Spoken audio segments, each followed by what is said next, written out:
Good morning, everyone. I hope everyone is doing fantastic. Dawna is having some technology issues, so we are going to go ahead and jump into it, and then hopefully she is able to jump on with us. So today we are talking about what you should watch out for or things you should know before signing up for an affiliate marketing contract.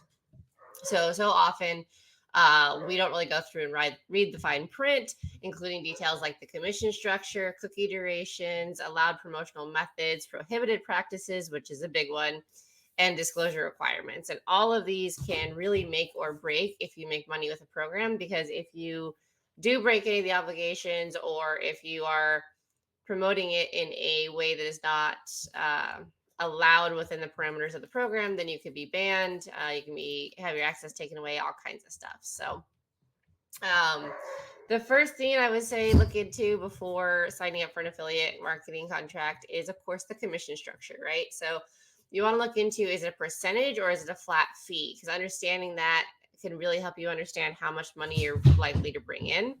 And then, is it a recurring commission? No, recurring commissions are great because you get it coming in every month. But so it's super important to see if you get paid once or if you're going to receive that on a recurring basis, like subscriptions. A lot of technology and software as a service stuff like that will have a monthly commission versus just a flat fee. And then cookie duration is a big one. This one affected my affiliate commission a lot with one of my coffee companies I would promote. Make sure the cookies, you know how long they last, so that you know when people use your link how long they have to buy. And this can help with, if you have friends who are using your links and whatnot, you can tell them. Longer cookie duration, of course, enhances your chance of earning a commission. Um, but you should really pay attention to things like that. The second one to really look out for is the payment terms. So you want to know how you're getting paid, want to know how often, when, etc. So is there a payment schedule? Know how often the payments are going to get made to you. Is it weekly? Is it monthly? Is it after you reach a minimum threshold? And on some of them, if there is a minimum threshold, then if you don't reach that within a certain amount of time, they will start docking what you've already made, because it's basically considered an inactive fee. So really pay attention to that. I know ClickBank does that specifically. I'm not sure about individualized affiliate programs. And then minimum payout, ensure you're aware of minimum payout requirements, what happens if you don't hit it, which is exactly what we just talked about. And then again, methods, right? So is it a bank transfer? Is it a PayPal transfer? Are there any fees that are going to go along with it that maybe make you want to choose one method over the other? These are all super important things to look out for. And then usually as well, this will come with some kind of tax documentation. So, but not always, right? So some people will have you go ahead and fill out a W-9 or a 1099, something like that. Some won't. So pay attention to that, because for some of them, it's going to be on you to report it to your taxes. So make sure you're tracking all of that as well.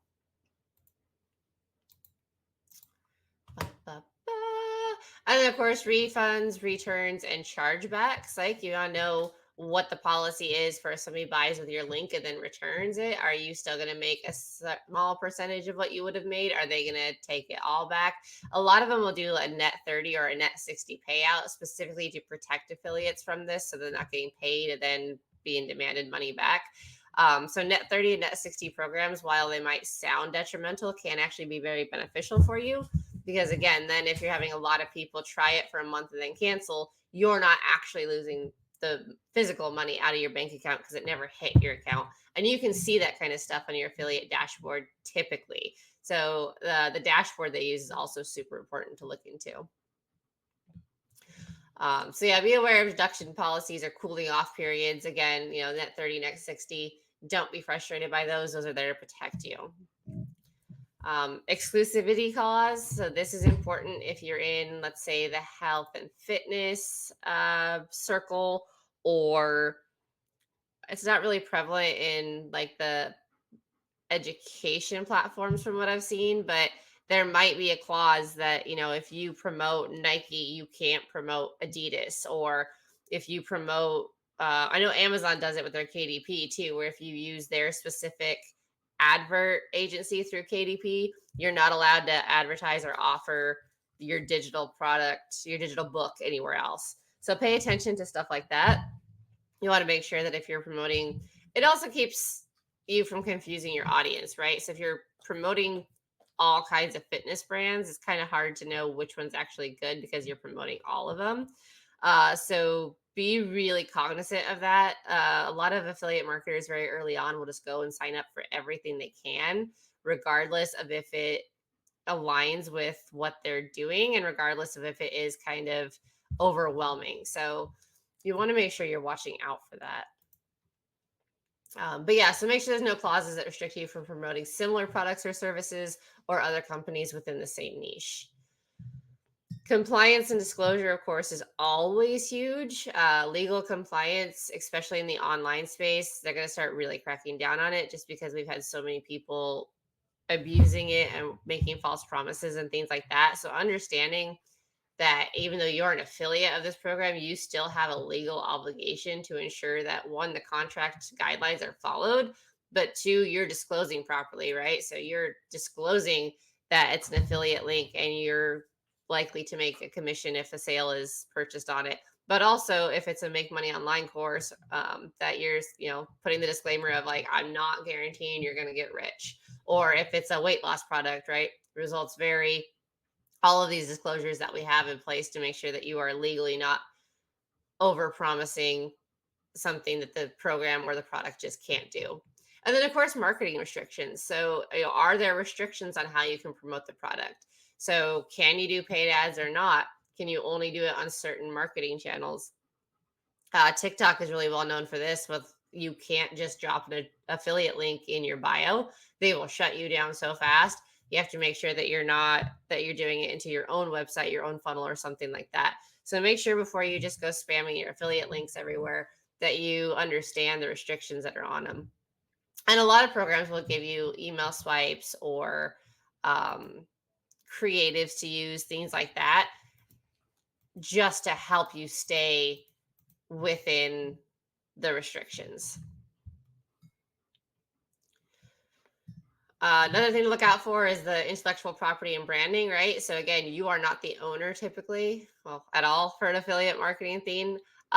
So you want to make sure that you're using the right logos and trademarks. Understand that your brand's logo can't go on top of it unless it's a white label. You have to make sure that you are advertising the brand and not just you. And so understanding just to leave those in place instead of trying to make it look like it's your product, unless they've given you the green light to white label. Super important that you follow that. And then again, content ownership, right? If you're using content from them, from their swipe files or anything like that, be clear, especially for like videos, reels, things like that. Be clear about who owns the rights to the content.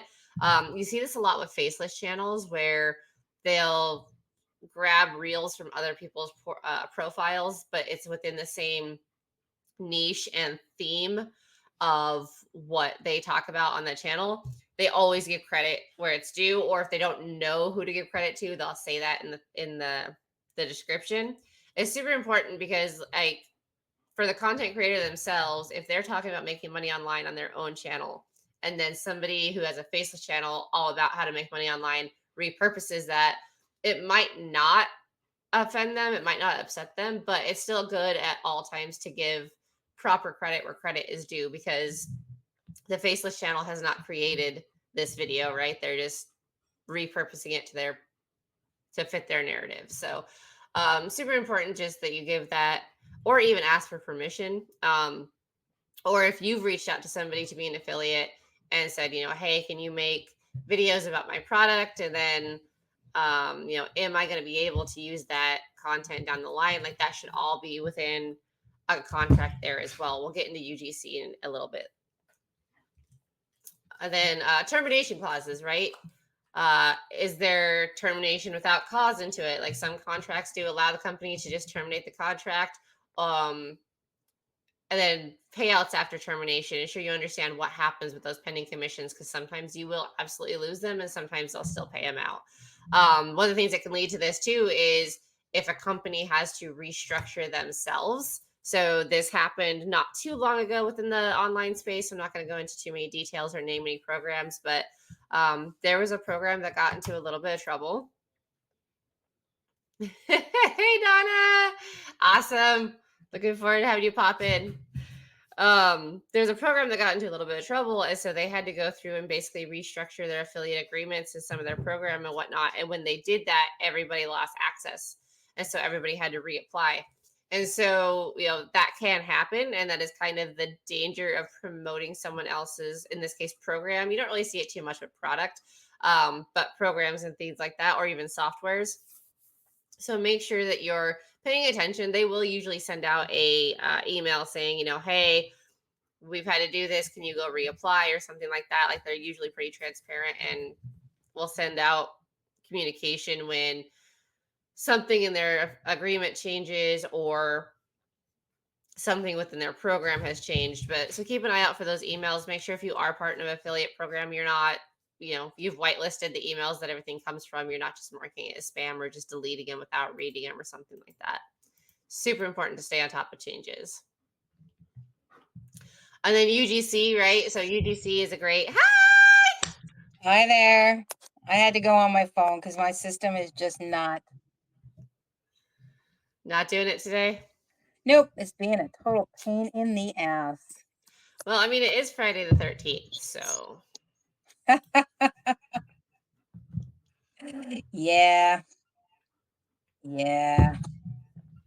Anyway, I don't know where we're at, so I'm just going to listen to you for a minute until things get sorted out. All right, no worries. So UGC content, right? There's usually a contract in place if you've been reached out to by a company, or if you're the person reaching out. You want to have it in the contract of where and how and for how long you can repurpose that content, because even though they are making content around your product, it's still their content, right? So it needs to be very clear within the contract of, do you own the rights to that content that talks about your product? Do you own the rights for limited time? Can you use that video to, maybe run ads? Like, that all needs to be structured in there and be paying attention for it. Because if that's not in there, then, you as the person doing the video, you have every right to ask about it, just to keep both sides happy and clear, because you don't want it used down the road for an ad, and maybe you didn't ever want your content used that way, but you never had that conversation. So fine print, big deal. Yeah, it's the fine print is where a lot of people just get bored, right? They just want to jump in and do and get excited and all that fun stuff, and then they don't pay attention to those things, those necessary little things. Like, I mean, I've read some stuff where I'm like, yeah, no, I'm actually not good with that. And like, I did catch some of where you were talking about some limitations, especially like like being able to do cross promotion and stuff like that. And there are, like KDP, like you say, even some of their putting you in markets. Like, if you're doing ebooks and you want to put yourself into a bigger market with them or get better royalties, all of a sudden you can't utilize that anymore. I know that I've pulled back ebooks that I've created for other authors, simply because I wanted to make sure that they could advertise or put their books on Barnes and Noble and other places. Yes, they're getting less royalties for that, but at the same time, it allows them to be more expansive. And so, yeah, you don't want to get caught in that kind of stuff. And yes, the terms and conditions are boring, but at the same time, it's really important. I mean, just like you say, how they utilize your content, whether you actually have, full control over that or not. Because, like the lottery winners, they have to give up the rights to their face, and it's like, I don't know, man. Well, and some of them are super aggressive too, right? So some of them have like a posting schedule where they expect you to post about it, 5 times a day for 3 weeks or something like that. Like I'm making that one up as I go, but I know some of them are really aggressive and their expectations are really high, and so you have to kind of watch out for that. If you're not willing to talk about it nonstop for the next 3 months or whatever, they make sure that there's not some kind of caveat in there of you need to talk about it this much, this many times. And like sometimes they give you scripts, which is fine, but again, you don't want to be like just sounding like you're basically just an advertiser for them.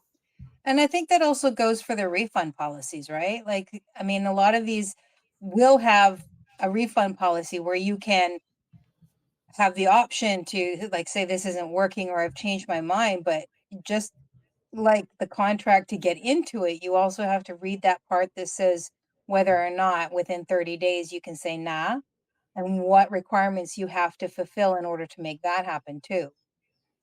So, Yeah, okay. I don't have, I'm going to have to continue to let you lead until this gets sorted out. I'm I really gotcha. aggravated at the moment. So, So actionable steps that you can take is exactly what Donna was just talking about, right? Read the contract top to bottom, all of these fine print. Don't just skim it over. yeah. And then And I if there mean, is, oh, good. oh, go ahead. There may be areas that are more pertinent to you, but read it all. Hmm. And then flag anything that's confusing, right? If something doesn't feel right, doesn't seem right, you don't like the way it's worded, mark it for later so you can ask for clarification before you fully commit. Yeah. It's just asking questions is a good thing.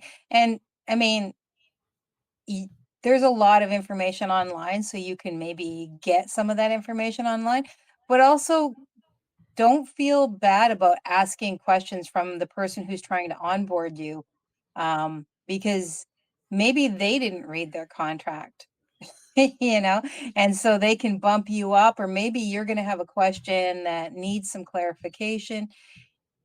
And it'll also give you a good idea of how much the person who's promoting their product actually values their product and you as a part of that product, or service or whatever it is. But because if they're just going to say, well, no, man, you just got to give me it all. It's like, no, just sign. No, Mm-hmm. never just sign Exactly. anything. And then look into the company's reputation too, right? Like I'm not a read reviews and feedback kind of person, but they're there for a reason. So, check the reviews, or if you know of other affiliates who are maybe promoting the program, reach out to them and see what their opinion is, or just look at their stuff and see if it's solid or if it seems kind of sketch. I'm 100% a reviews person. I want to know before I jump into anything. I want to see all the what it is, what different the reviews are. And now I know that online a lot of those reviews are going to be biased towards the product. So I am quite happy to dig a little deeper and dig a little deeper. I will go to page 3, thank you very much, on Google to find my information, because I know that the promoted stuff or the SEO stuff will show up at the top, but the real information might be a little further on down the line. And if you're getting your reviews like from someplace like Trustpilot, click and look at the low reviews. Like, don't just say, oh, it's got like a 4.5 positive review. Click on the low reviews and see what the negatives actually are being said about this. Because you might see that, oh, these are very personal. Like, I didn't like the person that was doing it, or I didn't like having to do this. Well, that's just part of the process, right? So Yeah, those reviews might not count, but it's better to know what those lower reviews are just to see if it's something that's going to work for you, because maybe they're going to have, maybe those problems are ones that you would personally have in that type of a program. So, for sure. And then compare it with other affiliate programs within the same niche, right? So make sure the terms are fair by seeing how they stack up against other similar programs. yep. And that's simply just looking at their pay structures, like you said earlier, how they pay out, how many people are involved, all that kind of stuff. Like, and ask, because there's going to be people who are, say, in LM, right? And then they're also, they've looked at the Jonathan Montoya, and they've looked at maybe one other one that's very similar, and talk to some people. They all have groups that are available to answer questions and stuff like that. And you can talk to people who have tried all the different ones and said, you know what? Yeah, I prefer this one over that one, and this is why. Hmm. Lets you get a better idea of what's going to work for you. Yeah, and check YouTube channels too, right? So I know every program I've been through, I've done a YouTube review on about like what I liked and what I didn't like, and the same thing. I've been through multiple of the programs and whatnot, so there's multiple reviews out there. But that's good, right? Because that means that you're paying attention to what, like you're paying attention to what the different programs offer and what actually works for you, and also recognizing and providing that information for other people who want to take a look at it, right? Because Yeah, that, that's very helpful for those of us who like to deep dive into stuff. yeah. And then consider legal advice, right? If it seems overly complicated and it's a lot of jargon that you just don't understand, maybe talk to a legal pro. Yeah, because I mean, you, you're not going to know everything. Right. So getting a little help is always a good idea. And like I said earlier, ask ask the manager. If it doesn't make sense, ask. If you're not sure about something, ask. If maybe, and that might even come down to asking on whether or not there is room for adjustment for your Hmm. particular situation, right? Because maybe they are flexible in certain areas and they're not, depending on who you are and what you're bringing to the table. So, For sure. Yeah, sometimes you can negotiate tweaking terms that you don't like, and especially if you have a proven track record of being successful in the affiliate marketing space. yeah. And then, of course, make sure it fits you and what your Yes. goals and your strategies are, right? Because if it's like, oh, you got to send out 500 FEM requests, and that's just absolutely not on your game plan, then that's not going to be something that works for you. Or maybe it's something where you have to do the 5 videos a day kind of thing, or that it's very video heavy, and that's not for you, or it's very blog heavy, and that's not for you. You've got to make sure that it jives with who you are and how you plan to market your business. So, Yeah. And then track it independently, right? Like I think that's what gets a lot of people in trouble is they're not actually tracking it. And then not saying that any of the companies are out there to screw you over intentionally, but you should be tracking your own earnings and whatnot, and being able to reach out and be like, hey, what's going on with this? Like I know that I had this many sales for this many people I talked to, but I'm only seeing this many, what's happening? And that's where keeping records is important as well. So save everything, emails, communications about the program, which we talked about before, reward emails, like everything just in case. yeah, you got to keep those receipts, man. You always have to keep the receipts. And the other thing Yes. too is like when you're tracking your performance, um, that also comes into how their cookies perform, right? Mhm. Are they, or do they hold their cookies, or is it just last in? Right? And so you might have worked really hard to get somebody into something, and then they just happen to click somebody else's link, and then so it's good to know that, because maybe that's just not going to, unless, you're somebody who likes to swoop in, because there are those, they're the ones that swoop in and do that, which those people are not very nice. No, no, they're not. But it is a business model that people do. So, keeping track of that will help you know whether or not that modality of last in is going to work for you or not, right? Yeah. Maybe you're just somebody who does a lot of nurturing, and so that's not the right modality for you. Yeah. And pay really close attention. I mean, most programs you are not allowed to use your affiliate link to purchase something.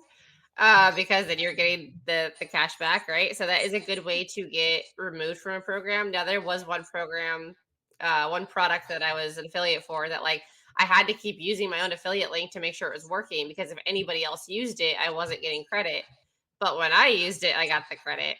So I ended up kind of accidentally breaking the rules in the like trying to test it, and I still didn't figure out why it wasn't working for anybody else. But Well, that's I didn't terrible. I didn't get kicked out. I just made money back off of a product I purchased anyway, so I wasn't too upset. Thank you so much for handling this for me today, Rose. You're amazing.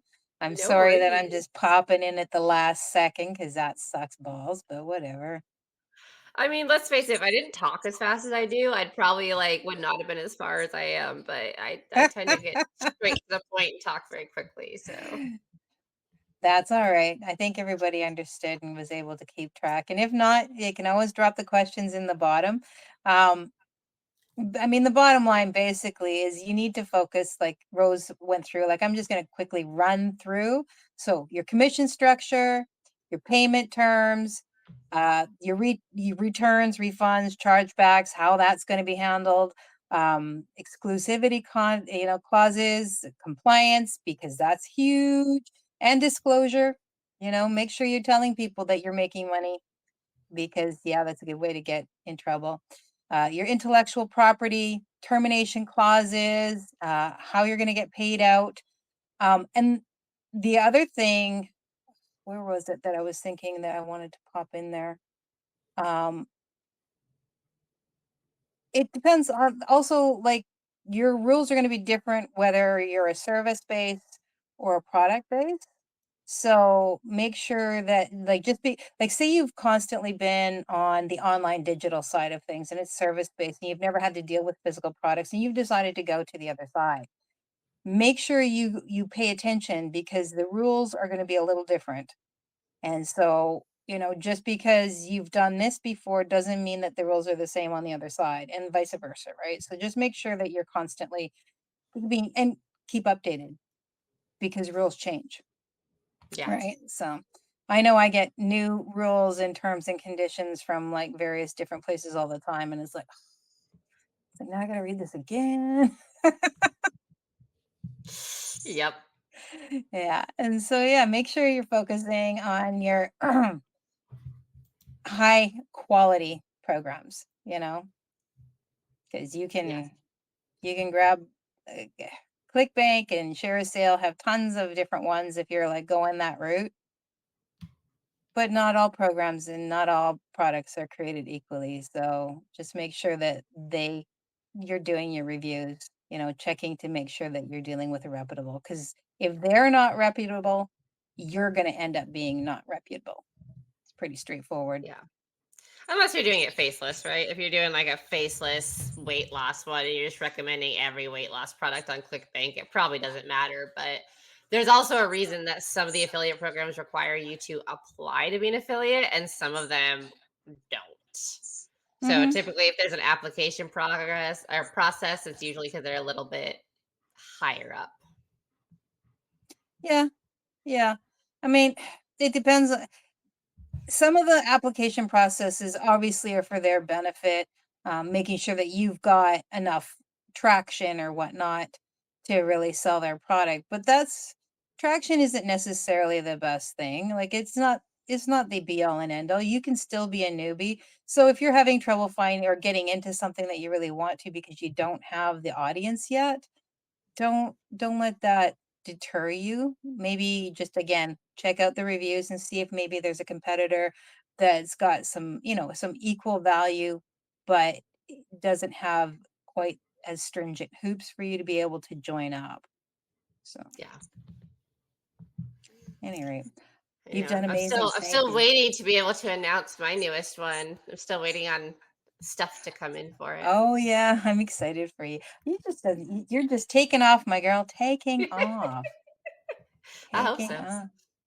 So I think that you've pretty much handled this for this week. You've done an amazing job. And again, I appreciate you 100%.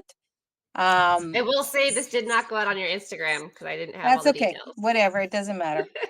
It's not like it's always used. It's just an additional option that I like to send it on. So um, for next week, you have access to the document. I don't, but I I popped do. something in there that I thought might be a good idea for conversation. Oh, yes. There's actually caveats off of something I was talking about earlier in this episode, and that's online/affiliate marketing and PLR or private label rights. Should you use it, and where does it come into play? Yeah, because we're seeing a lot of MMR and PLR programs popping up, and so I thought that that might be a good place to put some effort and some focus on. So there we Yeah, go. I think a lot of people are still a little bit confused about what they are. So I think it'd be good to clarify that and then go Yep. from there. Yes. Yes. So, Love it. anyway, thank you everyone for joining Rose mostly, and then me for my few little snippets of blah blah blah. And if you have any questions, as always, we like it if you drop them in the comment section. If you enjoyed this video or found it helpful, please hit that like button and that share button. And as always, if you subscribe, that really helps us, really helps our channel get seen, and share this information with more people who are on their online marketing journey. So, Yes. And if you have a particular Friday the 13th ritual that you do, drop it in the comments because I want to ooh, know. yes, yes. I love Friday the 13th. I think it's fabulous. Actually, two of some of like my favorite people that were born on Friday the 13th. So, yes. And Nice. My sister as got married on Friday the 13th. so there you go. See, people think it's a bad, but it's not. It's actually not at all. It's great. It's good stuff. You don't have to be afraid of the number 13. Nope. All right, everybody, have a great Friday, and we look forward to seeing you next week. And hopefully, I'll have my poop in a group then. Bye. Bye.